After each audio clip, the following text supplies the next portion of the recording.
Как эмоциональная травма управляет нами?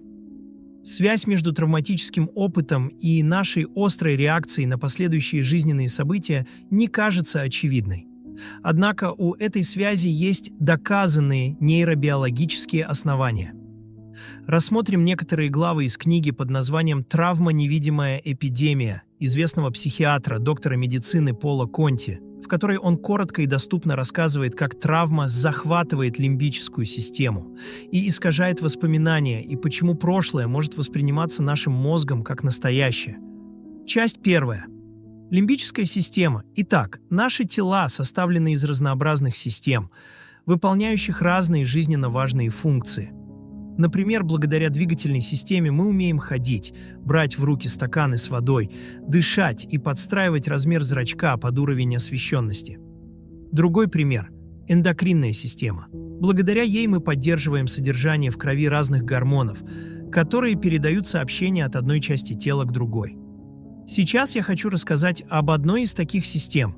В первую очередь она связана с эмоциями, хотя охватывает и другие важные части мозга. Конечно, логика и рассудок тоже нужны человеку, например, что-то посчитать или разобраться с маршрутом из точки А в точку Б. Однако наше восприятие жизни в первую очередь определяется лимбической системой.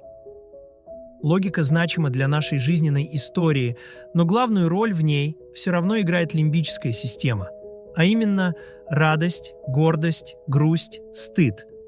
Поэтому неудивительно, что лимбическая система так важна для памяти. Не просто важна. Это части мозга, ответственные за память, входят в лимбическую систему. Этот факт позволяет нам глубже понять то, что вообще значит быть человеком. Лимбическая система решает, что из наших переживаний значимо, то есть что и как запоминать. Когда мы строим нить воспоминаний о нашей жизни, улыбаясь при этом, содрогаясь, плача или смеясь, мы входим в глубокое взаимодействие со своей лимбической системой. Эмоции создают воспоминания. Воспоминания вызывают эмоции. Многие американцы, которые жили во времена убийства Джона Кеннеди, могли потом вспомнить, где и когда именно они услышали эту новость. То же самое с терактом 11 сентября. Наш мозг хранит разные воспоминания, однако отрицательные ярче всего, и это логично с точки зрения эволюции. Конечно, не так важно помнить, где именно я был 11 сентября, но ведь полезно запомнить, где тебя ограбили, чтобы быть осторожнее в будущем. К счастью, яркими бывают не только плохие воспоминания. Моя бабушка по папиной линии раньше рассказывала, как в детстве ее разбудили родители и позвали на улицу греметь посудой в знак завершения Первой мировой войны. Для нее это было уникальным событием – шуметь и радоваться посреди ночи вместе со всеми соседями. Настолько уникальным, что она с радостью вспоминала о нем и 70 лет спустя. Очевидно, у нас могут быть такие приятные воспоминания, как, например, день рождения ребенка, возвращение любимого человека с войны, новость о том, что химиотерапия сработала. Лимбическая система внимательно контролирует силу эмоций, ведь они определяют яркость воспоминаний. Но эти эмоции могут быть предвзяты. Конечно, приятные воспоминания важны, но именно воспоминания о плохих событиях позволяют нам выживать. Мы и наши предки на протяжении сотен тысяч лет жили охотой и собирательством. Конечно, при освоении нового леса или равнины важно было помнить, какие ягоды и грибы самые вкусные и сытные. Но куда важнее было не забывать, какими растениями можно отравиться. Это объясняет глубину воздействия травмы на память и каким образом наша лимбическая система защищает нас. Но эта защита превращается в ужас и стыд. Без привлечения логики и рассудка наши воспоминания легко могут быть искажены и стать попросту ложными. Да, этот механизм предназначен для нашего блага, но часто он оборачивается болезнью и страданиями. Часть вторая – аффект, чувство и эмоция. Между этими тремя словами часто не проводят различий. Однако я хочу это сделать, чтобы лучше показать воздействие травмы на лимбическую систему.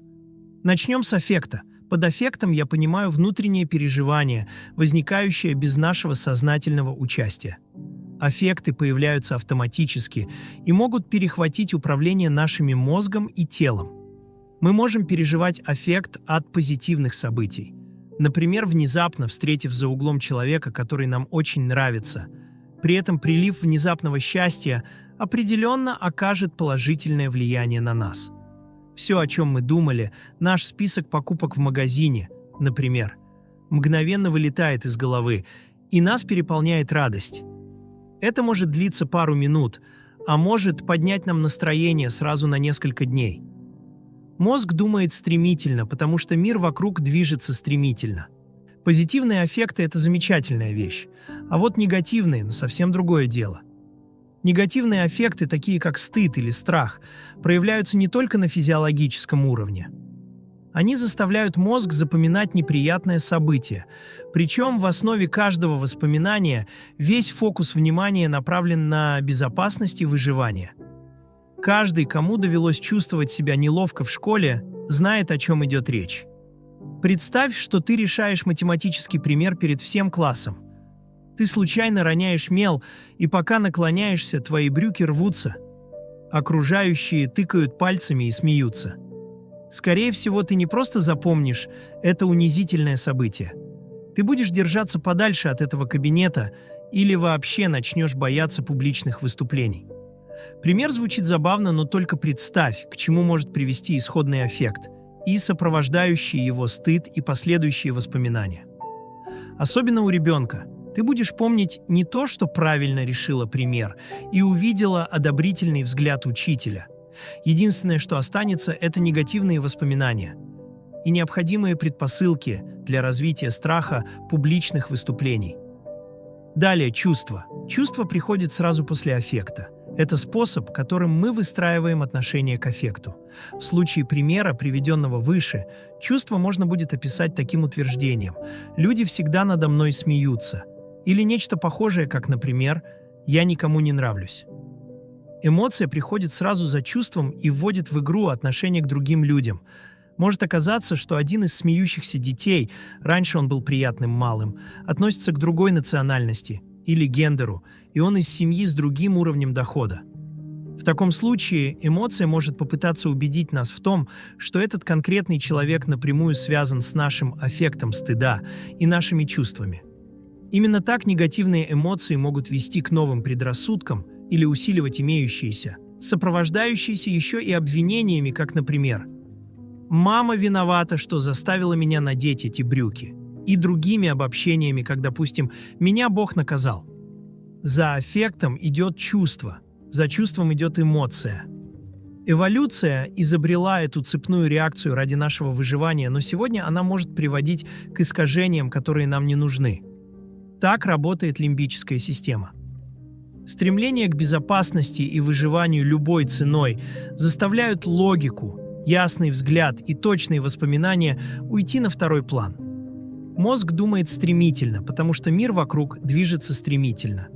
Мы не задумываемся о каждой мелочи. Наш мозг срезает углы и предпочитает действовать на автомате. Хороший пример – это обыденные действия, такие как чистка зубов. Если бы нам приходилось продумывать каждый маленький шаг этого процесса, например, как правильно держать щетку, как выдавливать пасту и как открывать рот, то мы бы, наверное, редко чистили зубы. И проблем с зубами было бы намного больше. Возможно, что твое сознание, как и мое, отключается, пока ты чистишь зубы. Ты, наверное, тоже начинаешь думать о куче других вещей. А ведь за эту пару минут твой мозг принимает сотни решений. Но тебе не приходится сознательно размышлять над каждым из них. К сожалению, травма любит вмешиваться в работу нашей лимбической системы и цепочки, состоящие из 3 факторов – аффект, чувство, эмоция. Куда мы ходим, с кем мы общаемся, кого мы избегаем, за какие возможности мы хватаемся, а какие стыдливо упускаем, какие мысли о себе мы прокручиваем в голове, как мы заботимся о своем теле, каких странных убеждений мы придерживаемся. Этот короткий список является только вершиной айсберга травмы. Травма лишает нас сил и мешает бороться с последствиями травмы. Травма как детская игрушка, которая носится туда-сюда. Невозможно предсказать, где она остановится. Ясно одно – она что-то опрокинет по пути. Травма же с самого начала уносит нас с собой в это незамысловатое путешествие. И мы часто оказываемся в местах, в которые не собирались, и подвергаемся опасностям, которых не просили. Мне хотелось бы использовать образ слона в посудной лавке, но к травме он не подходит. Слон может устроить погром, но хотя бы будет на виду. Мы сразу увидим последствия, и нам будет очевидна причина. Травма коварнее, чем слон или детский волчок. Она незаметно захватывает лимбическую систему, искажает воспоминания и изменяет мозг. Она заставляет нас по-новому чувствовать, думать и поступать. Мы становимся другими людьми, ничего при этом не замечая. Так выглядело бы идеальное преступление. А еще травма порождает травму. Травма лишает нас сил и мешает бороться с последствиями травмы. Она лишает нас внутренних и внешних ресурсов. Таким образом, чувства благополучия и энергии просто превращаются в сверхнастороженность. Мы лишаемся отношений, которые могли бы оказать нам поддержку, если бы мы их не избегали. Лишаемся карьеры мечты, которую мы упускаем из-за страха неудач. Негативные мысли, которые мы адресуем себе, ухудшают наше настроение и убеждают в том, что с нами всегда будет происходить только плохое. Мы верим, что недостойны спокойной жизни, и поэтому попадаем в опасные ситуации. Список можно продолжать бесконечно. Но проблема не в лимбической системе, проблема в травме. Травма очень сильна, но и у нее есть уязвимые места. Та же лимбическая система может стать ценным союзником и помочь нам исцелиться. Выражая сочувствие самим себе и другим, позволяя сочувствию стать частью себя, мы можем исцелиться от ужасов травмы и изменить наши жизни к лучшему. Один из видов борьбы может стать следующим – попробовать найти поддерживающую окружающую среду. Нам всем нужны доброта и принятие со стороны других. Это вдвойне верно для тех, кто пережил травму. Обеспечь себе и близким заботливую и открытую окружающую среду. Это могут быть группы поддержки, круг друзей, духовные сообщества и так далее. Вместе мы можем помочь друг другу в борьбе против негативных замкнутых кругов травмы и создадим позитивные сферы, в которых есть место здоровью и процветанию. Часть 3. Прыжок и приземление. Для лимбической системы время – это не прямая бесконечная линия. Из-за того, как она устроена, прошлое может восприниматься как настоящее, если аффект, чувства и эмоции достаточно сильны. Это во многом объясняет то, как мы принимаем решения. Не забывайте, что мозг любит совершать автоматические действия, похожие на быстрые прыжки. Каждый раз, когда мозг совершает прыжок, при приземлении он должен оценить место, проверить, остались ли в наличии имеющиеся знания, а также разведать обстановку и выявить новую информацию. Травма захватывает нашу лимбическую систему и сеет панику. Представь, что ты за рулем на шоссе. Идет дождь, а тебе нужно повернуть на ближайшем съезде. Потом ты видишь светофор в 100 метрах впереди. Горит желтый. Твои мозг и тело сами собой координируются. Ты притормаживаешь и ждешь, пока горит красный свет. В это время ты можешь переключать радио или смотреть в окно на птичку на ветке или на мокрую траву. Все идет гладко. А теперь давай посмотрим, что будет, если в этой ситуации появится травма. Возможно, пару месяцев назад, в такой же дождливый день, ты попала в аварию. Или в тебя сзади въехал невнимательный водитель, пока ты ждала зеленый. Теперь твой мозг в этой ситуации начинает автоматически воспроизводить яркие негативные воспоминания, руководствуясь сильными аффектами, чувствами и эмоциями. Как только ты поворачиваешь на съезд и видишь желтый свет, тебя охватывает беспокойство.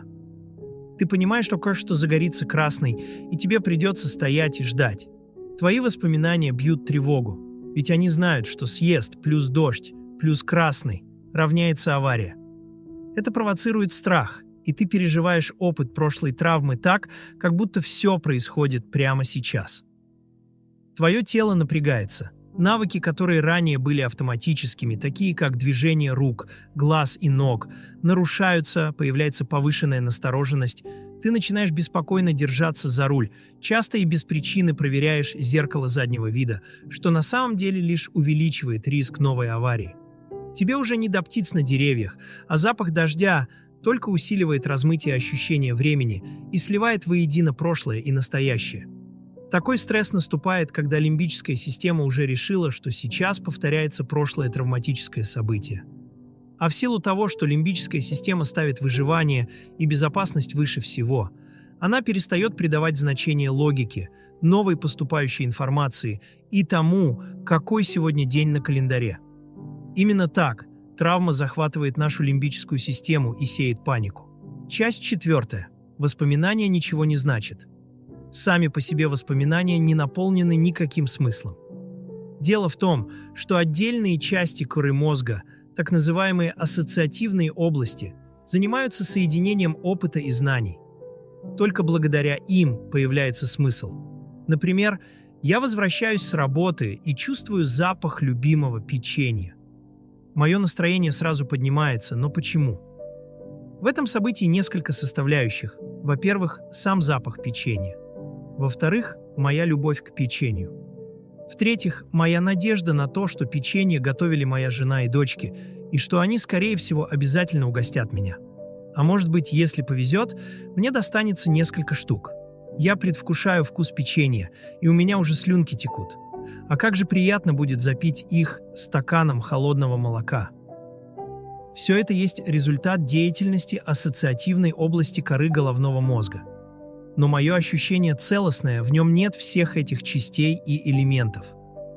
И оно кажется таким только благодаря ассоциативной области коры, которая уже сделала всю работу. Часть этой работы – это соединение воспоминаний со смыслами, которые им придала лимбическая система. То есть соединение воспоминаний с аффектами, чувствами и эмоциями. Представь теперь, что твои воспоминания помечены маленькими флажками. Эти флажки дают знак ассоциативной коре, чтобы она пошла и принесла аффекты, чувства и эмоции с такими же флажками. Ассоциативная область потом соединяет флажки лимбической системы с воспоминаниями. Воспоминания оживают. До этого они были просто информацией. Сейчас они обрели смысл. Мозг учитывает все это, когда рассчитывает свой следующий автоматический прыжок. Эти флажки лимбической системы становятся для нас ориентирами, дорожными указателями. Они обладают огромным значением, а цель их создания состоит в том, чтобы помочь нам идти по своей карте жизни. Но, к сожалению, они же могут легко завести нас в тупик. Когда над воспоминанием развивается широкий флаг негативных аффектов, чувств и эмоций, оно перестает быть дорожным указателем и становится бомбой, миной на нашем пути. И это только часть проблемы. Такие воспоминания искажают саму карту, заставляют нас забыть то, что мы знали. Нам становится еще сложнее ориентироваться вокруг. Вместо гармоничного синтеза разумного и лимбического процессов внутри нас начинается хаос. Вместо серии контролируемых прыжков наш мозг совершает какие-то странные движения, беспорядочно бросается из стороны в сторону. Мы как будто бы мечемся туда-сюда, пытаясь убежать от боли. Но такое безумное бегство от прошлых страданий ведет лишь к новым страданиям. Вот почему так важно научиться успокаивать свой мозг, чтобы он мог действовать разумно, использовал предыдущий опыт, учитывал линейное течение времени и понимал, что прошлое осталось в прошлом. Мы должны помочь мозгу сориентироваться во флажках лимбической системы, иначе они превращаются в неправильные дорожные указатели, в бомбы замедленного действия, и работают как красные кнопки, которые запускают нездоровые поведенческие реакции, выработанные в ответ на травму. Нужно помочь мозгу разобраться во всех этих флажках, иначе они так и будут толкать нас ко все большим бедам и опасным ситуациям. Часть 5. Активация и связь. Сегодня все чаще говорят о том, что нейроны, которые активируются вместе, обязательно связываются между собой. Нейроны – это клетки нашей нервной системы, которые передают информацию. В каждом мозге их очень много, более 80 миллиардов.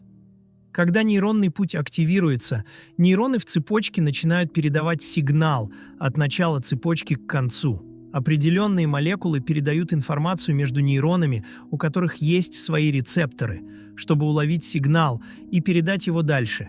И с каждой такой активацией цепочки нейроны связываются все сильнее. Возьмем в пример утконоса. Не само это странное существо, а только само слово «утконос».